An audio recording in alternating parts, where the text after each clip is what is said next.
another episode of Federico Talks Watches. Now today, I want to cover something about the most popular watch brand in the world. And it's something that I think makes the brand very, very special, but gets overshadowed by a lot of the other reasons why people love this brand. And today we're going to talk about what I think makes Rolex truly special compared to a lot of other watch brands. Also, guys, don't forget to check out delraywatch.com. That's my website where I sell pre-owned watches. Link in the description below. I just got in a few great, more affordable pieces, including what I think is one of the most beautiful and underrated chronographs ever made, the Baume & Mercier Capelin Flyback with the Flyback La Joux movement.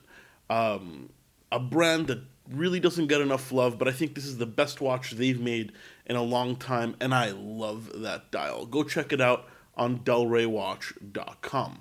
Rolex, of course, the biggest luxury watch brand in the world, the one that's highest in demand, and there's got a lot of things that they have going for them. In fact, in honor of today's video, I'm wearing my pre-ceramic Submariner. I was going to say vintage. I guess it's almost vintage.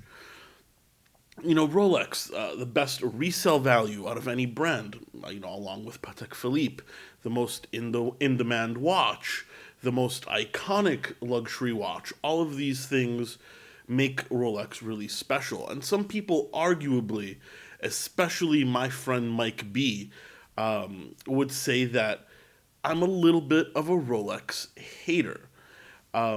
And that's not necessarily true. I have to be very honest. I think Rolex bores me a little bit, but they are fantastic watches. And I also think they get way too much attention. But that's only compared to every other watch brand. Because while, the amount of attention Rolex gets, I think, could be used to shed light on a lot of other brands that also deserve it. But that doesn't necessarily make me a hater. Actually, if you guys want to see a great Rolex watch channel, check out Bear Clooney Watches. Link in the description below. That is Mike B's channel. Got one of the sickest modern Rolex collections out there right now, and he just started a YouTube channel, so you should go check it out. So anyway, we talked about a lot of the things that make Rolex special. At least we mentioned them. But I think something that a lot of people ignore is the fact that Rolex just works. They just work. They're extremely reliable. In fact, when I've worked retail for a large part of my career selling luxury watches, and I've sold hundreds, if not thousands of Rolex, and not once in my entire career did I ever get a return or a Rolex come back with a warranty claim. Sure, I've had Rolexes in for repair, for service, beat through age or abuse, but never a warranty claim.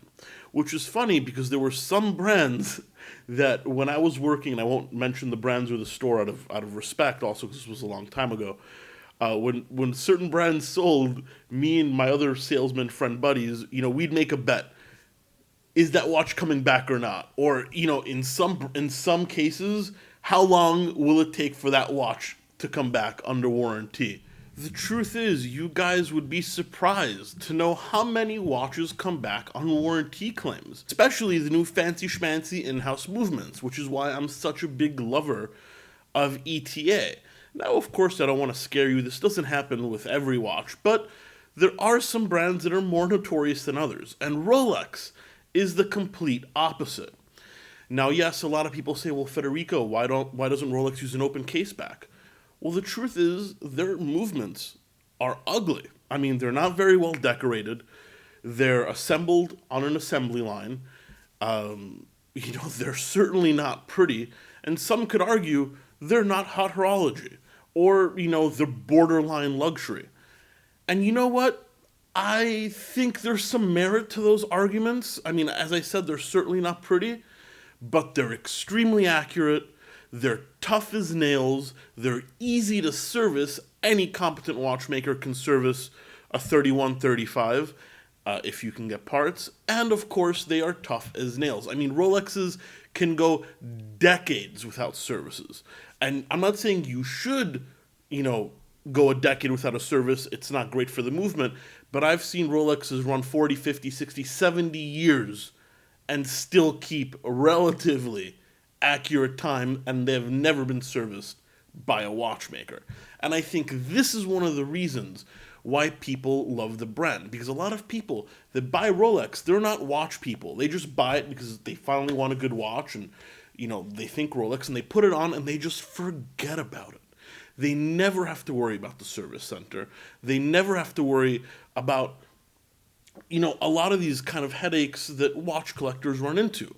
And that is something that I think gives the brand a lot of positive PR equity, so to speak. And I think it's something that people don't recognize enough. I'm not the biggest Rolex fan, but I'm going to say I don't think there are any tougher watches in the world, at the very least in terms of automatic movements, than Rolex. And I think that is something that should be given more recognition, more than Rolex's resale value and how hot they are right now and the vintage Paul Newmans.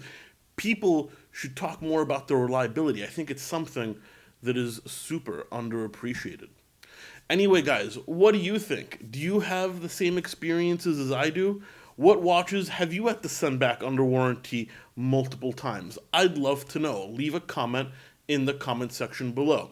And as I said, go check out Delray Watch Supply, delraywatch.com. If you do need a watch service, we do offer that with my magical watchmaker, Hans, who happens to not love to service Rolex because he does, they're too easy. He wants a challenge, but he also agrees they're tough as nails. Guys, thank you so much for watching another episode of Federico Talks Watches, and I'll catch you guys in the next one. Take care.